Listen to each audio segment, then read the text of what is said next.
Welcome to Learn for Exam. My name is Gurpreet Singh and today I have with me यश जिसने सारे exams दिए हैं almost CAT and MAT SNAP ये सारे exams दिए IFT और सभी में बहुत ही ज़बरदस्त 99 परसेंटाइल के आसपास आई हैं. Although he is from a very average background of student like जैसे 10th 12th होता है जैसे कि 60 70s और ग्रेजुएशन में भी 60 70s के बीच में नंबर आए. तो एक स्टूडेंट ने कहा था कि सर कोई एवरेज स्टूडेंट जो जिसने क्रैक किया और वो फर्स्ट टाइम में 99% लेके आया. तो बहुत ही ज़्यादा मोटिवेशन रहने वाला है बहुत सारे स्टूडेंट्स के लिए जो एवरेज होते हैं और फिर सोचते हैं कि हम तो कभी नहीं ला सकते 99 बट आपके सामने है Yash. So welcome Yash to this session and thank you Thank for sharing your knowledge with all of us today. you. Happy to be here. So first question सबसे पहले अपनी प्रोफाइल बता दो भाई 10th 12th एंड ग्रेजुएशन में क्या score है और कहाँ से पढ़े हो मतलब कोई फैंसी यूनिवर्सिटी हो तो वो भी बता देना. नहीं मैं 10th 12th was from Aurangabad, Maharashtra. 10th is with 93.8 percentage. 12th is 72.46 percentage. And मेरा undergrad is in engineering CSE, SGGS College Nanded with 65 percentage. Okay. क्या आपके माइंड में आया था जब आप ये कैट के एग्ज़ाम बैठने लगे थे या देने वाले थे जब सोच रहे थे कि मैं तो यार इतना एवरेज हूँ मुझे आईएम से कॉल नहीं आएगी या मुझे वहाँ से कॉल नहीं आएगी और इतने परसेंटेज वाले तो कभी कैट में क्रैक ही नहीं कर पाते ऐसा कभी माइंड में आया? से स्टार्ट जब किया था तब माइंड में तो बहुत आया था कि यार प्रोफाइल के साथ कोई कॉल नहीं आएगा, सब मुश्किल जाएगा.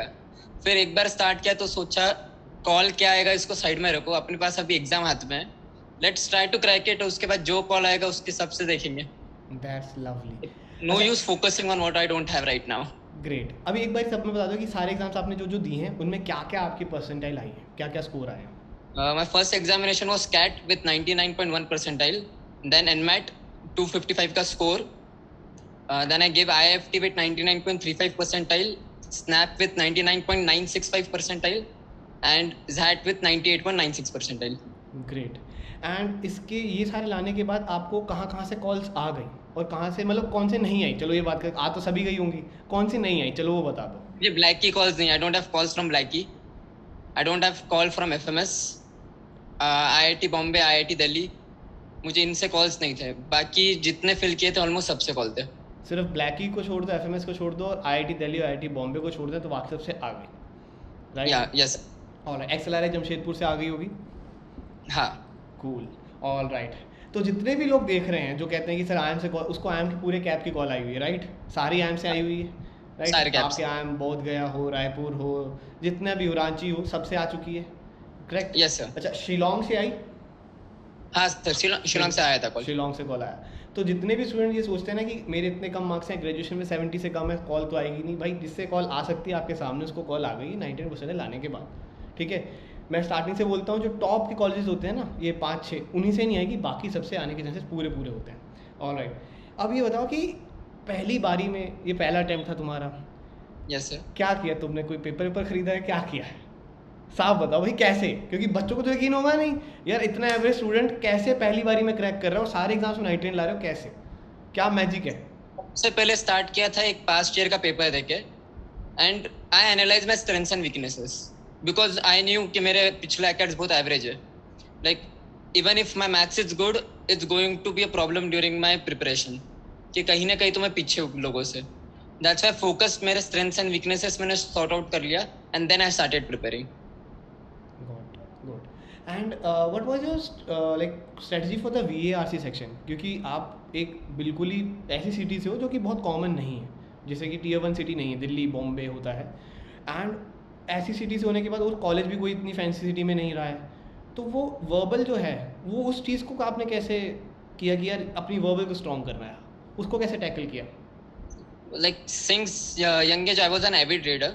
मुझे बुक्स पढ़ने का बहुत शौक है. I have read more than 500 novels. Okay. But the problem while preparing with VRC was मैं नॉवेल्स जो पढ़ता था इट वाज फिक्शन और इधर जो आता है it's everything is non fiction and वो पैसेजेस को पढ़ने का पेशेंस जो लगता है सबसे बड़ा प्रॉब्लम आता था पेशेंस लेवल. रीड तो कर लूँ समझ तो लूँ बट उतना लंबा पैसेज पढ़ना जिसमें इंटरेस्ट नहीं आ रहा हो. So I started reading various articles editorials just to make myself familiar with those particular words that are used in say motivational or some financial passage. क्योंकि अब ऐसे तो मुझे आप पढ़ने के लिए बोलोगे मैं पढ़ लूँगा बट अगर वो स्पेसिफिक पढ़ना है तो एग्जैक्टली ऑथर क्या चाहता है I am not used to those kind of passages. So I worked hard. I have spent 2 months just to make my RC strong.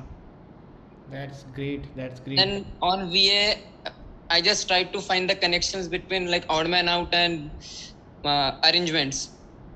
Like आपको अगर एक बार arrangements करना आ गया तो you can find out the odd man out if you're given 5 sentences. क्योंकि आप 4 का arrangement कर लो 5th odd man out आता है. इसका अगर connection समझते हो तो आपका preparation उतना ही कहीं ना कहीं आपको मिलता है कि यार मैं इतना prepare कम करूँगा. और आप एक प्रिपेयर करके अगर 2 टॉपिक हो रहे हैं it gives you moral boost. That's great यार, बहुत स्ट्रेटजी बना के रखी थी कि क्या करना है कैसे करना है. Great. Now what about the quant section? Quant के अंदर सारे सेक्शन सारा मतलब पढ़ के गए थे सारे टॉपिक या कुछ टॉपिक छोड़े थे? मैं मोस्टली सब पढ़ के गया था बट ज्योमेट्री में जो फार्मूलाज होते थे लाइक स्पेसिफिकली बेसिक फार्मूलाज तो सबको याद है जो 9th-10th तक पढ़े. बट एक बार ऊपर जाते तो सारे फार्मूलाज याद करना इट्स एक्चुअली नॉट पॉसिबल. जितने फार्मूलाज ज्योमेट्री हो गई आपकी और ज्योमेट्री नॉर्मल मेंसुरेशन के तो बहुत सारे फार्मूलाज वो आई नो Yes. वो बहुत टफ है. तो इट्स बेटर कि एक बार कैसे फार्मूला डिराइव हुआ है उसको पढ़ लो. फार्मूला याद एक बार पढ़ लो, याद होता है ठीक, नहीं याद होता है इट्स ऑन योर लक. और एग्जाम में ज्योमेट्री के 3-4 क्वेश्चन रह गए, उसके अलावा बहुत बड़ा पेपर है. True. और एनमैट में तो आता नहीं है ज्योमेट्री, या तो वो एक एडवांटेज हो जाता है. All right. सो मतलब कि आपने जो आपका स्ट्रॉन्ग टॉपिक रहा वो क्या था अगर एग्जाम में क्वांट में देखे तो? भैया I focus on my strong topics. साथ में नंबर सिस्टम जो है like it's a vast chapter. उसमें भी एक क्वेश्चन को करने के 4 तरीके हैं. मैंने देखा है मेरे साथ वाले लोग चारों तरीके को परफेक्ट करने के लिए जाते हैं. आई वाज लाइक अगर मुझे एक तरीका आ रहा है मुझे 3 तरीकों का क्या use. There is no use wasting time. अगर मेरा एक तरीके में हाथ फिक्स है just because a particular tutor और एक पर्टिकुलर ट्यूशन में वो दूसरी मेथड को फॉलो किया जाता है it doesn't mean मेरा method is not useful. It's not a subjective exam, it's objective exam. This simply indicates that you know before your preparation that कि कितने क्वेश्चन किस चैप्टर से आ रहे हैं, आपने उसी हिसाब से उसको चैप्टर को उतना ही टाइम दिया है कि आपको पता है ज्योमेट्री में 3 क्वेश्चन आएंगे तो मैं उससे ज़्यादा नहीं पढ़ूंगा. उससे ज़्यादा अगर उसके 10 क्वेश्चन आ रहे थे तो यू विल लाइक रट्टे मार लेते फॉर्मूले के, तभी तुमने छोड़ दिया. अगर वेटेज हेवी रहता तो उस पर ज्यादा टाइम देने में मतलब था. बट वेटेज उसका उतना ज्यादा है नहीं. कंपैरेटिवली नंबर सिस्टम का वेटेज ज्यादा है और नंबर सिस्टम पहले से ही अलग अलग उसमें है, फार्मूलाज है, अलग अलग मेथड्स है. सो ज्यादा फोकस उस पर दिया था. ग्रेट. एंड फॉर LRDI आपकी क्या स्ट्रेटजी रही थी? For LRDI is just solving various kind of sets. The only solution to LRDI is practice. आप कितने भी थ्योरी लेक्चर्स देख लो, जब तक अलग क्वेश्चन समझते नहीं, उसका लॉजिक खुद के दिमाग में नहीं आता, यू कांट सॉल्व इट. क्योंकि जब हम भी क्लासेस में कराते हैं तो अब क्या होता है कि हर एक क्वेश्चन को करने का कुछ क्वेश्चन को करने का मैं कहूँगा कि एकदम ऐसा तरीका होता है कि ये आपको क्वेश्चन दिखा है आपको उसी तरीके से करना है, वो और हो ही नहीं सकता. राइट. Yes. अब उनकी तो प्रैक्टिस ही हो सकती है ना. या तो आप कर नहीं पाओगे कि ऐसा क्वेश्चन आएगा तो मैं ये कर दूंगा. प्रैक्टिस करोगे तो आपको पता चलेगा कि हाँ ऐसे क्वेश्चन में ऐसा करना होता है. फर्क ऐसा होता है जब आप ट्यूटर से सीखते हो तो कहीं ना कहीं आपको उनका सॉल्यूशन मिलता है तुरंत और आप रहता है यार मेरे से नहीं भी हुआ तो आंसर मिल जाएगा, you look at the answers. But आप अगर कोई ऐसे क्वेश्चंस को लेते हो जहाँ के सॉल्यूशंस नहीं है, like you just have the answers, solution नहीं है, तुम्हें आंसर्स निकालना है कैसे भी, then you work hard on that particular question कि उसका तुम्हारा मैच अगर नहीं कर रहा हो, यू ट्राई टू फाइंड कि गलती किधर है. क्योंकि आप ट्यूटर के पास हमेशा नहीं जा सकते हो हर सेट को लेकर. There are various sets in LRDI. तो इसकी वजह से it builds up your confidence. अगर एक बार भी तुम्हारा आंसर मैच कर रहा है फिर अगले सेट में उतना ही कॉन्फिडेंस बढ़ता जाता है. एंड इट टेक्स टाइम कि तुम्हारा टाइम भी कम होता जाएगा. That's great. एंड अभी आपने कौन सी कॉल्स को कन्वर्ट कर लिया, कौन सा ज्वाइन करने का सोच रहे हो? Right now I have converted SCMHRD. मेरा SIBM में वेट लिस्ट है, मेरा IIM शिलोंग में वेट लिस्ट है. कितना वेट लिस्ट है इन दोनों में? Pardon sir? वेट लिस्ट कितना इन दोनों में? मेरा SIBM में तो 36 वेट लिस्ट है बट मेरा IIM शिलोंग में 600 वेट लिस्ट है. SIBM तो कन्वर्ट होने के चांसेस हैं बट वो लिस्ट आगे मूव ऑन हुई चली जा रही है, शायद 7वीं बार मूव ऑन हो गई है. या दिस इज 27th में दिया है नया डेट. हाँ तो अब वो पता नहीं क्या कर रहे हैं इतना मूव कर अपडेट ही नहीं दे रहे. 29 मार्च को एक्सपेक्टेड था second merit list. It's been almost 2 months now. Yeah okay. और बेस्ट और कौन सा है? अभी तो IIFT का वेट कर रहा हूँ. During XLRI interview there were some health issues, so interview के टाइम में काफ़ी कम्युनिकेशन इशू हुआ मेरा during my BM interview. NMAT interviews के लिए गया नहीं था मैं. अरे स्वैग लेवल क्योंकि वो 1,000 रुपये ले रहे थे, बचा रहे थे पैसे। नहीं, मेरे कॉलेज एग्जामिनेशन शुरू थे अच्छा, अंडरग्रेड। मुझे लगा शायद पैसों के, क्योंकि बहुत सारे स्टूडेंट बच्चे जो होते हैं वो पैसे दे के, अरे पैसे मांग रहे हैं इंटरव्यू के, मैंने ये तो बहुत होता है। पहले से 8-9 हजार दिए बाद 1,000 के लिए क्यों सोचना।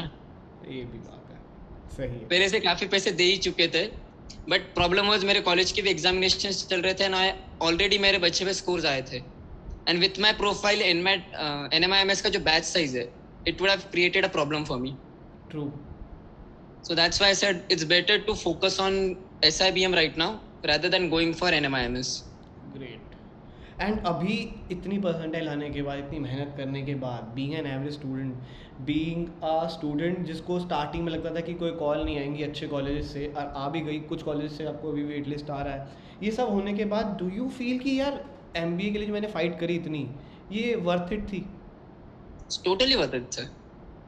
ठीक है, I know I'm not getting colleges like Blackie. वहाँ का कॉल नहीं आ रहा मेरे प्रोफाइल की वजह से, but that's not end of the world. I'm still getting a good college. ऐसे बहुत कॉलेजेस है जो प्रोफाइल पे इतना फोकस नहीं देखते। उनका इंटरव्यू का वेटेज ज़्यादा होता है, किसी का उनके एंट्रेंस एग्जाम का वेटेज ज़्यादा होता है। SIBM में तो तुम्हारी प्रोफाइल देखते ही नहीं है, जहाँ तक मुझे पता है there is no weightage for your profile. हाँ, मतलब SIBM में हो गया, NMIMS में हो गया, इन सब में आपकी जो कॉल आएगी वो सिर्फ स्कोर बेस्ड आती है।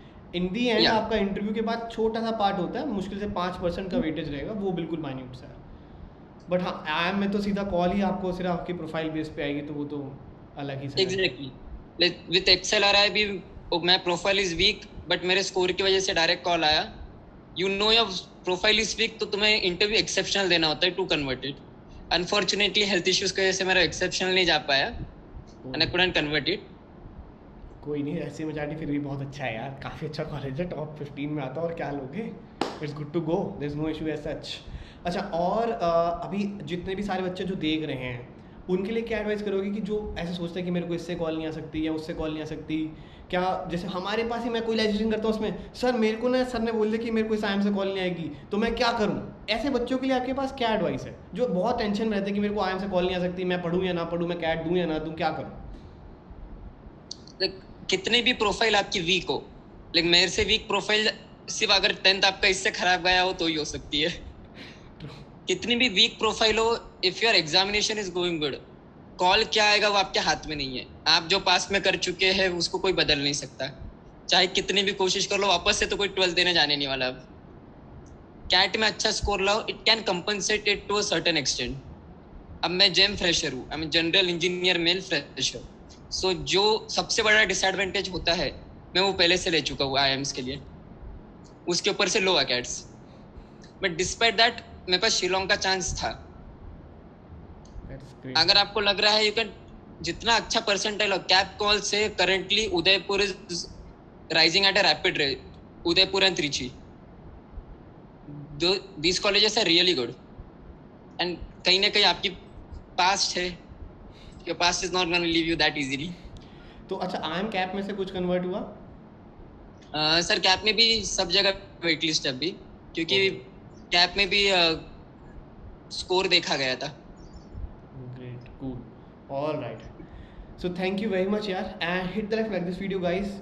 बहुत ही मुश्किल से ऐसे बहुत ही कम बच्चे होते हैं जो इतने स्कोर कम लेके आते हैं, फिर भी कैट में इतना स्कोर फाड़ जाते हैं। तो लाइक ज़रूर दबाना and share this video and comment down below, आपको क्या लगता है कि ये अकेड्स की वजह से जो कॉल्स नहीं देते हैं टॉप कॉलेजेस, ये फेयर है या नहीं? और अगर फेयर है तो क्यों लगता है ऐसा आपको? अगर आपको फेयर नहीं लगता है तो क्यों लगता है ऐसा? प्लीज़ उसका रीज़न ज़रूर से दीजिएगा नीचे कमेंट में। So I will see in the next video. Thank you very much, have a lovely awesome day ahead.